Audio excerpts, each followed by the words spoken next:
The next night the building looked different. Not taller,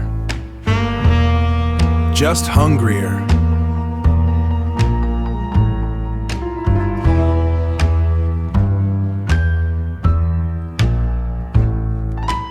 Fog dragged itself across the street while the windows burned yellow against the dark. I went in through the basement wearing an engineer's coat and a borrowed badge Leela. And a borrowed bruise. A borrowed badge Leela had slipped me in a matchbook. The freight corridor smelled like machine oil and bleach. Down below, hidden under the hum of generators, I found more than pipes in storage. Laboratories, cold rooms, steel tables under white lights, shelves of canned goods, syringes, syringer, farm boys, soldiers, clerks, same faces. Different eyes, different posture. Different hand-winding clip to the file cards, not healed, rewritten, and there pinned under a paperweight shaped like an eagle was Daniel Mercer. Subject 1 field successful. I read the file standing under a white lamp that made everything look dead. Mercer had been wounded in Normandy. Declared temporarily unfit, transferred under sealed authority to Rearmaments Experimental Division. Tissue restoration, nutritional protocols, nutritional saturation protocols, matter restitution trials. The words were clinical, dry, and evil in the way only well-funded language can be. They hadn't saved Daniel Mercer. They'd used his body as a draft. His wife had married the copy. I heard footsteps and slid into the dark just as 2 lab techs wheeled in a covered gurney. Their conversation came low and Ren wants the demonstration clean tonight. What about the No wife? surprises. What about the wife? Phase out. She knows too much and not enough. And Mercer in France. That isn't Mercer anymore. None of them What are. about the city where rich men could conspire under the stars? That isn't Mercer anymore. None of them are. When they left, I followed the service stairs up. The meeting was in the observatories. A British minister with tired eyes, a French industrialist representative. Men from Moscow watching through polite stone faces. Smiling anti-communists standing shoulder with black market kings. Hostile nations, everybody equal under greed. At the center stood August Rand. At the center stood August Rand. At the center stood August Rand. Tall silver at the temples. Voice smooth as a bribe. Beside him, to my surprise, and then to my dread, stood Evelyn Mercer. She wore white satin and diamonds and looked like the evening's guest of honor. Then she turned, and what a hope I kept alive finally crawled off and died. Her smile was fractionally too slow. Her blink came half a second low. Same rooms, different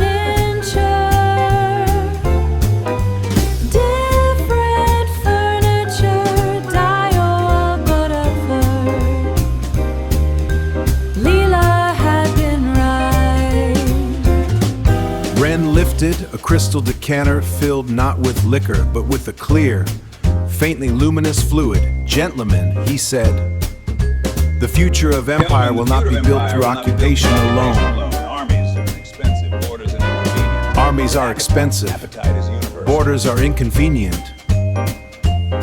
But appetite is universal.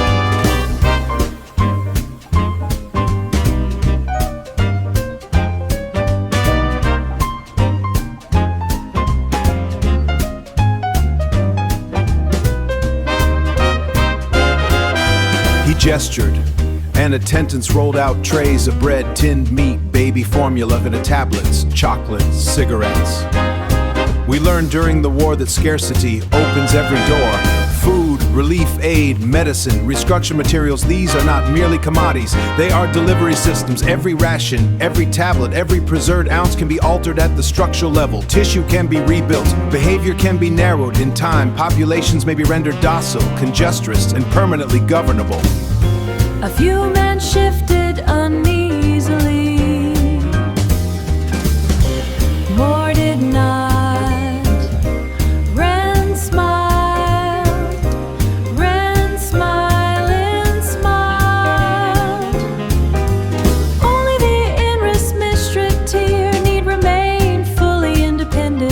the administrative tier need remain fully independent. The rest will welcome instruction as if it were peace itself. One of the diplomats asked, and the proof? Wren turned toward Evelyn.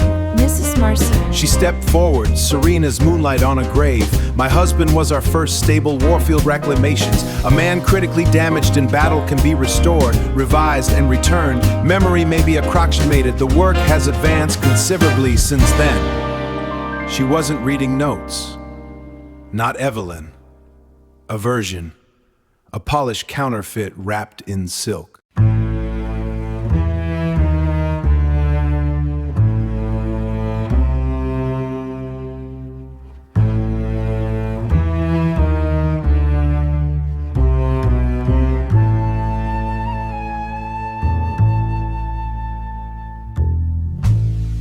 I should have kept watching. Instead, I moved. Maybe because I'm a fool. Maybe because somewhere inside me, I still hate the sound of men talking about people like inventory. I kicked open the projection room door and strode into the light with my gun drawn. Sorry to interrupt the end of civilization, I said, but your refreshments are poisoned with treason.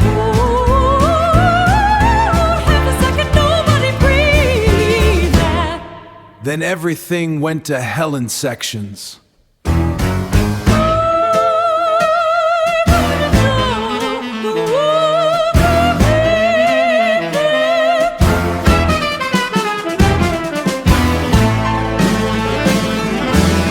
Guards lunged from both sides of the dais, diplomats ducked behind chairs. A tray of crystal stemware shattered under gunfire. Voss vaulted the nearest banquet table as bullets ripped through silver serving domes and hurled hot soup across silk lapels. One guard took a shot in the shoulder and spun into a globe stand, sending the world crashing to the floor in blue shards. Wren barked orders. Evelyn did not flinch. Voss fired at the chandelier chain above the west windows. It snapped, dropping a rain of glass and brass onto two advancing gunmen. The room filled with smoke, screaming men. The room filled with smoke, screaming men. And the panic stampede of power discovering it could bleed. I made for Evelyn. She turned toward me with calm, empty affection. Harlon, she said, you should have left this buried. You're not her. You're not her! Does the distinction comfort you? The shot burned across my ribs. I hit her arm, sent the gun flying and grabbed her shoulders. Cold, not corpse, comfort you. She her shoulders. Cold, wrong cold. Like polished marble standing in for skin. For one mad instant, maybe I could still bring her back. Then I saw the seam hidden behind her ear. Tiny, surgical, final. A hand clamped my collar from behind and yanked me backward. One of Rand's chief goons, Briggs, a mountain in a suit, drove me through the boring doors and out on the rooftop observation beneath the storm. Of course there was a storm. Never misses its cue. Rain slashed sideward was a drowned necklace of lights. Briggs hit like a truck made bitter by religion. He hammered my wounded ribs, slammed my head into the laughed when I nearly went over. You should have stayed a gumshoe, he growled. You should have stayed housebroken, I spat back. He drew a revolver. Then the roof access door flew open. Leela, Small pistol in both hands. sopping wet, scared, steady. Step away from him. She said. Briggs' laugh turned, and that was his mistake. She shot him once in the back, once in the neck. He staggered toward me with all the dumb surprise of a man who'd mistaken cruelty for immortality. Then I gave him a shove. He went over the edge without ceremony. Below us, a police whistle cut through the rain.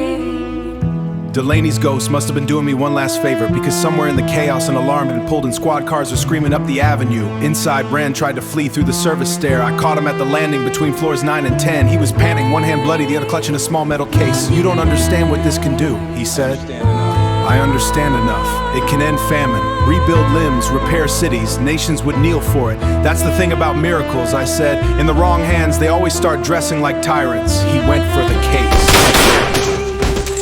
I shot him twice. He sat down hard against the wall, looking offended more than wounded. You'll never stop it, he whispered. Maybe he was right. Men like Rand never build a thing, only once. But I took the case anyway. The boardroom was burning by the time I got back. A toppled projector had caught the velvet drapes. And fire was climbing the walls with the confidence of a rich man's lies.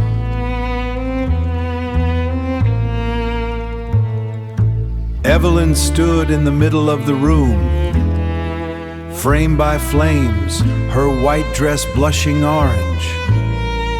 Come with me, I said. Though I knew better, she tilted her head. I can't, she said, I was made to stay. There was no sorrow in it. That was the saddest part. I left her there. Some endings are too broken to carry out with you. Leela and I made the roof again as smoke rolled up the stairwell. Searchlights cut through the rain. Sirens howled below. Sirens howled below. The city looked half awake, like it had heard a nightmare in the next room. She pressed a hand to my side to slow the blood. You're a mess, she said. You should see me when I'm rested. She laughed once, shaky and real. We watched the upper windows burst one by one in heat and light. Somewhere inside, the future was burning, not all of it. Just enough to buy the world a little time.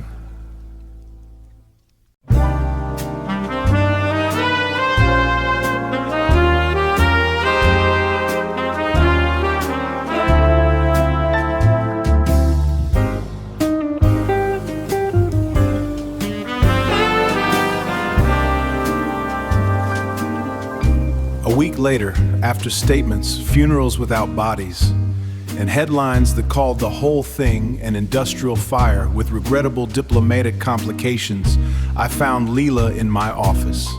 Sunlight hit the glass on the door where my name was painted.